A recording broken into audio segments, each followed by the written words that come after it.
बिस्मिल्लाहिर्रहमानिर्रहीम। या अल्लाह तो रहमान या रहीम। टॉपिक है ब्रीथिंग और वेंटिलेशन और डायाफ्राम। क्वेश्चन नंबर 1 है a sheet of muscular and connective tissues and dome shaped.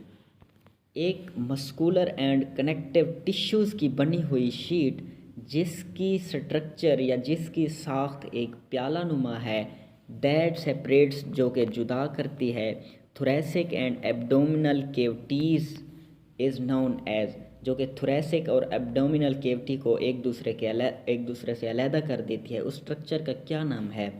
Diaphragm, alveolar duct, bronchi. Muscular and connective tissue की बनी हुई शीट जिसकी साख्त प्याला नुमा है और जो थोरेसिक और एब्डोमिनल केविटीज़ को एक दूसरे से जुदा कर देती है, उसका नाम डायाफ्राम है। लिहाजा ऑप्शन ए। क्वेश्चन नंबर 2 है muscles that run between each pair of ribs. पसली के एक ही जोड़े से या पसली के जोड़ों से जो मसल्स गुजरते हैं and are important for ventilation, जो कि वेंटिलेशन के लिए इम्पॉर्टेंट हैं। Rotates ribs anteriorly and outward, जो कि पसलियों को घुमाते हैं अंदर की तरफ और बाहर की तरफ। And that also expands thoracic cavity are known as, और जो कि थोरेसिक कैविटी को भी फैलाते हैं। कौन से मसल्स हैं? Smooth muscles, external and internal intercostal muscles, both are none. The muscles that run between each pair of ribs and important for ventilation are known as external and internal intercostal muscles. So option B is correct. Question number 3 है the lungs and thoracic wall together form elastic volume. आपसे ये एक MCQs पूछा जा सकता है कि elastic volume कैसे बनता है, तो हम कहेंगे लंग्स और थोरेसिक वॉल जब आपस में मिलते हैं या आपस में मिल के इलास्टिक वॉल्यूम बनाते हैं।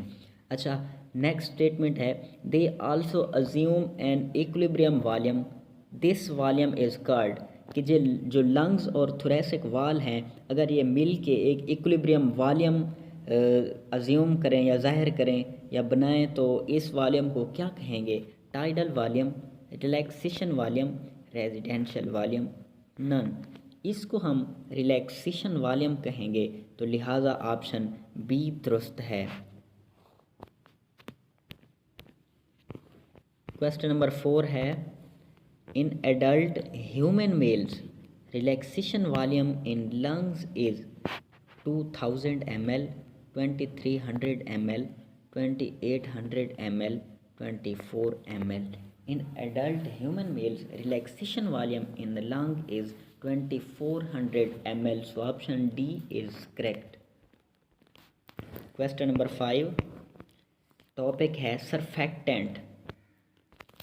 सरफेक्टेंट के बारे में आप जब ये 3-4 MCQs पढ़ेंगे तो आपके सारे कंसेप्ट क्लियर हो जाएंगे कि सरफेक्टेंट है क्या चीज़, इसका क्या वर्क है, ये कहाँ पे पाया जाता है। Choose the correct statement about surfactant. Pulmonary surfactant keep the alveoli from collapsing.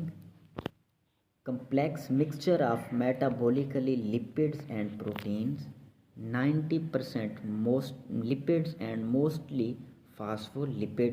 देखें ये ऑप्शन सी जो है ये सरफेक्टेंट की कंपोजिशन है जो कि करेक्ट है। ऑप्शन बी जो है complex mixture of metabolically lipids and protein, जो हम खुराक खाते हैं और जो मेटाबॉलिज्म के ज़रिए आगे प्रोसेस शुरू होता है उसके नतीजे में जो लिपिड्स और प्रोटीन्स बनता है उसका एक कम्प्लेक्स बन जाता है, वो उसी कम्प्लेक्स को सरफेक्टेंट कहते हैं। तो लिहाजा ये भी इसके बारे में सरफेक्टेंट के बारे में ऑप्शन बी भी दुरुस्त है। ऑप्शन ए है पल्मोनरी सरफेक्टेंट। पल्मोनरी सरफेक्टेंट का मतलब है कि ये पल्मोनरी वाल या पल्मोनरी एरिया में ही पाए जाते हैं सिर्फ। Keep the alveoli from collapsing, कि जो अल्वियोलाई की लेयर्स हैं या अल्वियोलाई की तह हैं उसको डैमेज होने से बचाती है, उसको तबाह होने से बचाती है। लिहाजा ये ऑप्शन ए भी दुरुस्त है। तो हम सरफेक्टेंट के बारे में तमाम स्टेटमेंट दुरुस्त लगाएंगे, लिहाजा option D all statements are correct is okay. So option D is correct. Question number 6। Choose the correct statement about surfactant. ये फिर सरफेक्टेंट के बारे में सारे कंसेप्ट क्लियर करने के लिए मैंने ये बनाए हैं स्टेटमेंट। तो ऑप्शन ए है synthesized by special epithelial cells. Option B है secrete lipoprotein complex as vesicle. Option C है found in lungs of terrestrial vertebrates lung fishes air breathing fish. जो ऑप्शन सी है found in lungs of all terrestrial vertebrates, तो ये तमाम जो terrestrial vertebrates हैं animals हैं उनके गुर्दों में पाए जाते हैं, लंग्स में पाए जाते हैं। लंग फिश है उसके अंदर भी ये पाए जाते हैं, और अदर ब्रीथिंग फिश और लोकल फिश जो है उसके अंदर भी पाए जाते हैं। अच्छा, secret lipoprotein complex as vesicle, तो ये सरफेक्टेंट जो हैं ये मज़ीद आगे, क्योंकि ये प्रोटीन के बने होते हैं तो लिहाजा ये लिपोप्रोटीन भी सीक्रेट करते हैं, और ये इस लिपोप्रोटीन से वेजिकल बन जाता है, जो कि एक लेयर का नाम है वेजिकल। अच्छा, तो ये सारी स्टेटमेंट जो है ना ये सरफेक्टेंट के बारे में करेक्ट हैं, लिहाजा ऑप्शन डी जो है हम दुरुस्त लगाएंगे। क्वेश्चन नंबर 7 है, टॉपिक का नेम है control of breathing preBötzinger complex that is also known as respiratory centre. की site of ventilatory rhythm is alveoli, bronchioles, preBötzinger complex, none.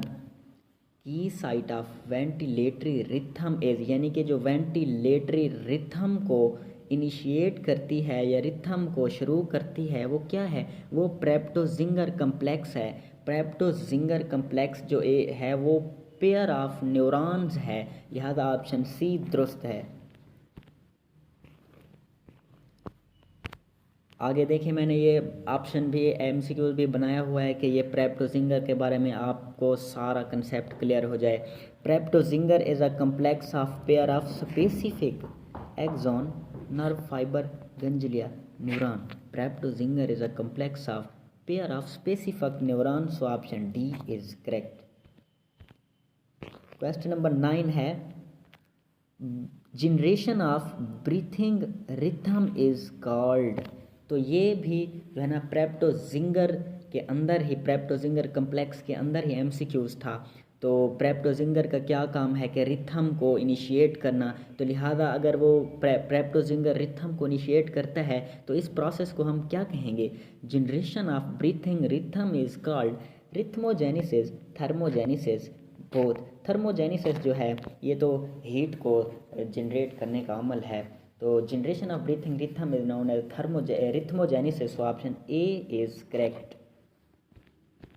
Question number 10 है, the wall of chest cavity is composed of ribs intercostal muscles both A B diaphragm. जो chest cavity है इसके अंदर diaphragm नहीं पाया जाता, लिहाजा चेस्ट कैविटी के अंदर सिर्फ रिब्स और इंटरकोस्टल मसल्स आएंगे, जो कि option C both A and B correct है, लिहाजा हम ऑप्शन सी पे टिक लगाएंगे।